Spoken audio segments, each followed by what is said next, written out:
মালহামাতুল কুবরা launch করার পরে আল্লাহ রাব্বুল আলামিন এই মুসলিম উম্মার এই দুরবস্থা কাটানোর জন্য ইমামুল মাহদিকে পাঠাবেন ইনশাআল্লাহ। এরপর শাম থেকে একটা বাহিনী তার সাথে যুদ্ধ করতে আসবে। আল্লাহ পাক তাদেরকে মক্কা মদিনার মাঝখানে বাইদর নামক জায়গায় ধসিয়ে দিন, ধসে যাবে, আসতে পারবে না। তারপরে বনু কালব নামে একটা গোত্র থাকবে আরবে, ওই কালবের সাথে ইমাম মাহদি যুদ্ধ হবে, ইমাম মাহদি জয়লাভ করবে ইনশাআল্লাহ। কোত্থেকে আসবেন? নবীজি বলছে যখন দেখবে খোরাসান থেকে ব্ল্যাক ফ্ল্যাক্স গুলো বের হয়ে গেছে, এভাবে আসছে হাদিসে, বরফের উপরে সাঁতার কেটে হলেও তাদের সাথে যোগ দিবে। ওই সময় ওয়ার্ল্ডের অবস্থা কেমন থাকবে আমরা জানি না, হাদিসে এভাবে আছে। নবীজি বলেছেন খোরাসান থেকে যে মুজাহিদিনরা বের হবেন তাদেরকে কোনো বাহিনী পরাস্ত করতে পারবে না, এমনকি তারা জেরুজালেম পর্যন্ত পৌঁছে ওটাকে জয় করবে।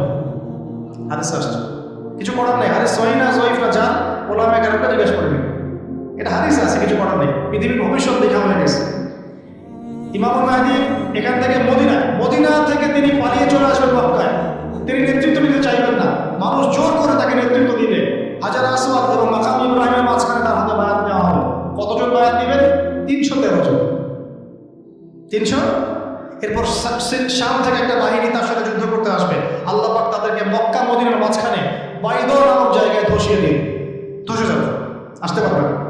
তারপরে বনু কালব নামে একটা গোত্র থাকবে আরবে, ওই কালবের সাথে ইমাম মাহদি যুদ্ধ হবে, ইমাম মাহদি জয়লাভ করবে ইনশাআল্লাহ। তারপরে তিনি সারা ওয়ার্ল্ডটাকে আবার রুল করা শুরু করবেন। হাদিসে আসছে তিনি গুনে গুনে গনিমতের মাল দিবেন না, মুষ্টি ভরে ভরে মুসলমানদেরকে দান করবেন। তারপরে বের হবে মাসিহুদ দাজ্জাল মানুষের রূপে, ওই যে 4টা জায়গার কথা বললাম, সে বের হবে ইত্যাদি ইত্যাদি। এবার সে মানুষের রূপ ধরে আমাদের সমাজে প্রবেশ করবে এবং তার অনুসারীদেরকে নিয়ে ম্যাসাকার করা শুরু করবে।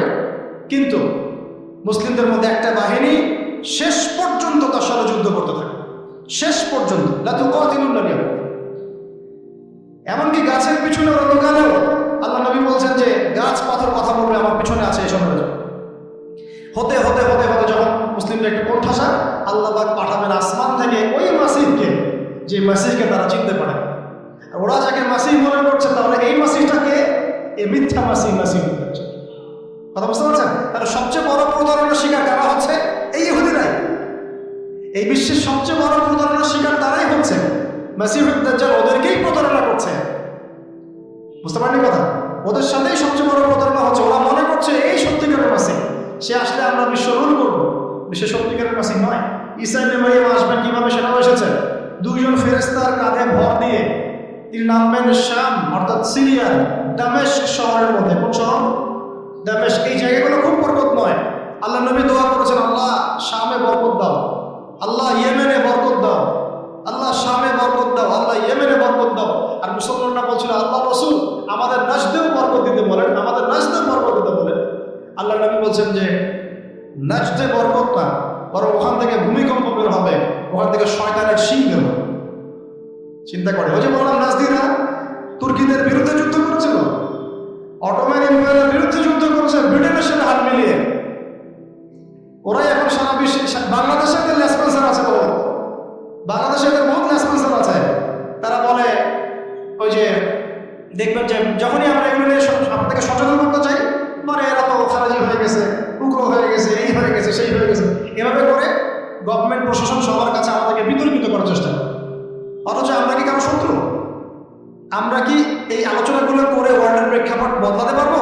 পারবো না। কিন্তু আমাদের প্রজন্মকে আমরা জানাতে তো পারবো, যাতে তারা আত্মবিশ্বাসী হয়ে গড়ে ওঠে যে আমরা এই নতজন মনোভাব নিয়ে পৃথিবী থেকে যাবো না। ইনশাআল্লাহ আমরা পৃথিবী থেকে মাথা উঁচু করেই যাবো। মুসলিমদের হাতেই বিশ্বের বিজয় লিখে আছে, আস্তে আস্তে বিশ্ব দিকে যাবে, এটা তোমাদেরকে জানতে হবে। আমরা তাদেরকে জানাচ্ছি না। তো নাশ থেকে বের হবে শয়তানের শিং, এটা বলা হচ্ছে। যাই হোক, এখন ঈসা ইবনে মারইয়াম আসবেন এই সিরিয়ার দামেস্ক, চুল দিয়ে টপ টপ করে পানি পড়তে থাকবে, মুক্তা ঝরছে এরকম পানি। তার নিঃশ্বাস যতদূর পর্যন্ত যাবে ততদূর পর্যন্ত কাফেররা মরতে থাকবে। এমনকি তিনি খুঁজতে খুঁজতে দাজ্জাল পর্যন্ত আসবেন। দেখবেন যে মুসলিমদেরকে অবরুদ্ধ করে রাখা হয়েছে, বলবেন দরজা খুলে দাও, নামাজের রক্ত হবে, আজান দেওয়া হবে, ফজরের রক্ত। ভাই আমরা যদি ফজর মিস করি, আমরা আসলে ওই বাহিনীতে যোগ দিতে পারবো না। বেঁচে থাকলেও জানি না আমরা অত বছর থাকবো কিনা পৃথিবীতে, আল্লাহ ভালো জানেন, এটা আমরা জানি না। কিন্তু এই বিজয়ে সুবহে সাদিকের সময় লেখা আছে, আজান হয়ে যাবে, ইমামুল মাহদি তাকে বলবেন ইমামতি করুন আপনি। ঈসা ইবনে মারইয়াম বলবেন না, এই উম্মতের জন্য ইমামতির অধিকার দেওয়া হয়েছে। বলেন সুবহানাল্লাহ। তিনি ইমামতি করবেন না, বরং মুক্তাদি হবেন। দরজা খুলে দাও, নামাজ শেষে দরজা খুলে দেওয়া হবে। দাজ্জালকে খুঁজতে খুঁজতে খুঁজতে এই প্যালেস্টাইন, এই জেরুজালেমের বাবে লুদ নামক জায়গায় তিনি পৌঁছাবেন। সেখানে দেখবেন মাসিহুদ দাজ্জাল আছে। দাজ্জাল তাকে দেখার সাথে সাথে লবণের মতো গলতে শুরু করবে। সেখানে তিনি তাকে হত্যা করবেন।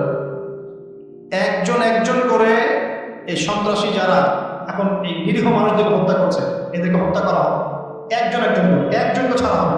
আমি জন্য বলছি, মন থেকে বলছি, এই যে এক একটা আমাদের বাচ্চা, আমার এক একটা বাচ্চা রক্তের প্রতিশোধ নেওয়া হবে ইনশাআল্লাহ। আমাদের এক একটা বোনের ইজ্জতের প্রতিশোধ নেওয়া হবে ইনশাআল্লাহ। এক একজন ভাইকে যে বুলেট ছোড়া হয়েছে এর প্রতিশোধ নেওয়া হবেই হবে ইনশাআল্লাহ। কে নিবেন? ওই যে বললাম, আপনি পারছেন না, আপনি হয়তো বলছেন দোয়া করছেন এতটুকু পর্যন্তই। ইনশাআল্লাহ তাআলা আল মাহদি আর ঈসা ইবনে মারইয়াম সেটা করে দেখাবেন। তারপরে সেখান থেকে তিনি ইসলামী খেলাফা রিস্টোর করবেন। উর্বর হবে মাটি, সবুজ শ্যামল, বৃষ্টিপাত বেশি হবে, এগুলো হতে থাকবে। এর মাঝখানে আবার ইয়াজুজ মাজুজ বের হবে। ইয়াজুজ মাজুজ বের হওয়ার পরে পৃথিবী মেসাকার করবে। তারা এমনভাবে পৃথিবীতে মেসাকার করবে যে ঈসা আলাইহিস সালাম এবং তার অনুসারীরা তুর পাহাড়ে গিয়ে লুকাবে, আত্মগোপন করবে এবং তাবারিয়া নদের পানি তারা খেয়ে ফেলবে। পরের দল এসে বলবে কোনো এক সময় মনে হয় এখানে পানি ছিল, মানে পানি সব খেয়ে সাবার করে হবে। আর বুঝতে পারছেন? ঈসা আলাইহিস সালাম দোয়া করবেন, আল্লাহ এই আযাব থেকে আমাদেরকে তুমি বাঁচাও। আল্লাহ পাক তখন তাদের ঘাড়ের মধ্যে একটা ভাইরাস দিয়ে দিবেন, ভাইরাস, পোকা ভাইরাস। এক ভাইরাসের সব ইয়াজুজ আর মাজুজ শেষ। এরপরে পৃথিবীতে বৃষ্টি বর্ষণ শুরু হবে। আল্লাহ পাক কোথা থেকে জানি পাখি পাঠাবেন, যে আবাবিল পাখি পাঠিয়েছিলেন না, এরকম কোথা থেকে পাখি পাঠাবেন, বড় বড় নখওয়ালা।